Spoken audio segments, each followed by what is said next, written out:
Neste módulo sobre polímeros, vamos começá-lo com o estudo das reações que nós podemos utilizar para produzir essas moléculas que dão pelo nome de polímeros. É mais ou menos do senso comum que um polímero é uma molécula gigante, uma macromolécula com bastantes átomos e que pode ser construída através da repetição sistemática de uma unidade repetitiva a que chamamos mero. E, normalmente, esse mero é obtido a partir de uma matéria-prima qualquer que nós chamamos monómero. A ideia deste módulo é ver se conseguimos usar as moléculas que estudámos no módulo da teoria de enlace-valência para promover reações químicas que possam dar origem a polímeros. Uma das coisas que podemos constatar logo desde o início é que se eu quero fazer um polímero, qualquer mero, qualquer unidade repetitiva no centro da cadeia de um polímero, tem que fazer duas ligações químicas, uma à sua direita, outra à sua esquerda, para que se possa propagar indefinidamente a molécula. Ou seja, eu só posso usar moléculas que, quando estudei a teoria de enlace-valência, fossem difuncionais. Das moléculas que estudei e que podem ser consideradas difuncionais, uma das grandes classes de moléculas desse tipo são os alcenos. Portanto, se eu tiver genericamente um alceno, que eu vou aqui representar apenas pelo seu elemento mais simples, o etileno, esta molécula tem uma ligação dupla que, de certa forma, pode ser considerada difuncional. Portanto, se eu eliminar a ligação dupla, os dois átomos de carbono ficam ambos deficientes em uma ligação química. E, portanto, isto é um dos exemplos que eu posso usar. Outras moléculas que posso usar são moléculas que tenham não dupla funcionalidade através de uma ligação dupla, mas através de grupos funcionais. Por exemplo, diácidos,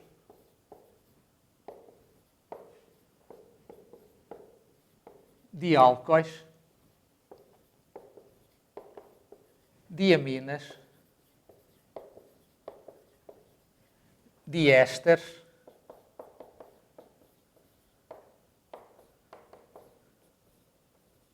ou moléculas com dois grupos acilo. E, portanto, estas moléculas são todas difuncionais, ou se quiserem ainda mais alguns exemplos, portanto, diisocianatos, por exemplo,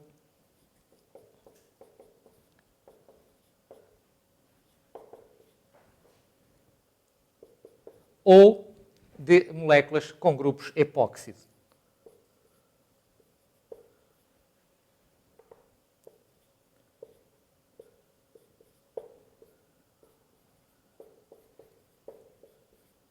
Todas estas moléculas têm dupla funcionalidade, uma em cada lado da molécula, e, portanto, podemos usá-las para produzir reações que dão origem a polímeros. E estas reações serão diferentes consoante as moléculas que nós escolhermos aqui neste rol de matérias-primas. E, basicamente, nós podemos ter duas filosofias para conseguir obter polímeros. A primeira filosofia é nós pegarmos numa destas moléculas e, sucessivamente, irmos adicionando uma segunda, uma terceira, uma quarta, uma quinta, fazemos o que se chama uma polimerização em cadeia. A outra abordagem consiste em pegar também nestas matérias-primas e começar por agrupá-las, por exemplo, em dímeros. Num primeiro passo fazemos um dímero e transformamos toda a matéria-prima em dímeros. A seguir, pegamos nos dímeros e fazemos tetrámeros. A seguir, pegamos nos tetâmeros e fazemos octâmeros. E assim sucessivamente, de tal forma que também consigamos chegar a uma molécula de elevado peso molecular. De qualquer maneira, qualquer destas abordagens pode ser utilizada, mas cada uma destas moléculas só permite uma dessas abordagens. E vamos começar pela primeira abordagem das reações em cadeia. Portanto, no caso das reações em cadeia, as moléculas que são mais apropriadas para esse tipo de reações são aquelas que têm a sua funcionalização a dupla funcionalização através de uma ligação dupla, os alcenos. E, portanto, vamos começar por ver como é que eu posso pegar aqui numa molécula de alceno e produzir uma macromolécula. Portanto, a primeira coisa que eu preciso é gerar uma espécie ativa. Portanto, essa espécie ativa pode ser um radical, um anião ou um catião. Mas, neste caso, e apenas para exemplificar, vou utilizar uma molécula que seja um radical.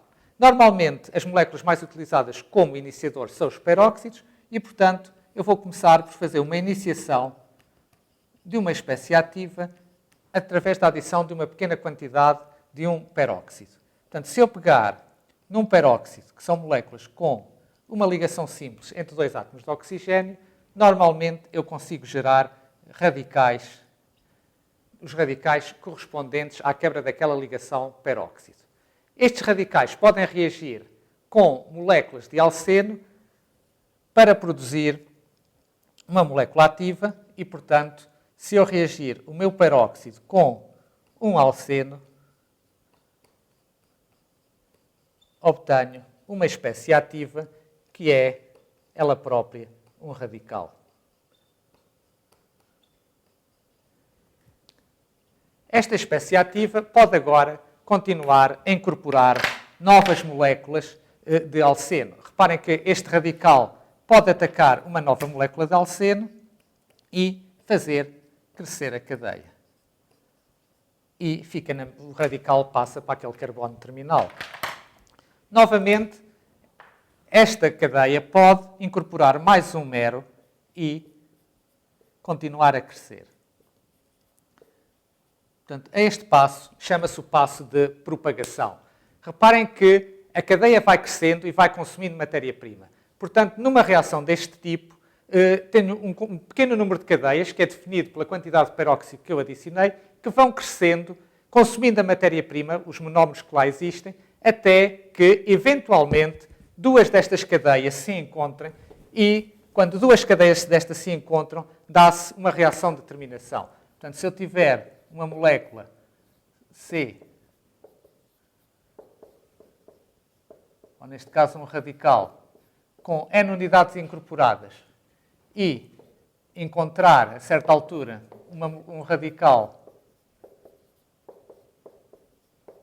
com M moléculas incorporadas, pode-se dar um passo de terminação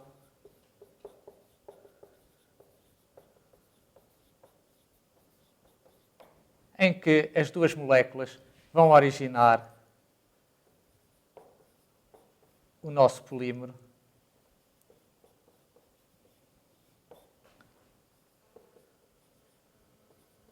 com N mais N unidades repetitivas. E, portanto, isto é o mecanismo genérico que nós temos para a produção de polímeros por adição, embora o mecanismo possa ser ligeiramente diferente se for por um iniciador aniónico ou por um iniciador catiónico, mas é basicamente o mesmo esquema que se usa em todos estes tipos de reações.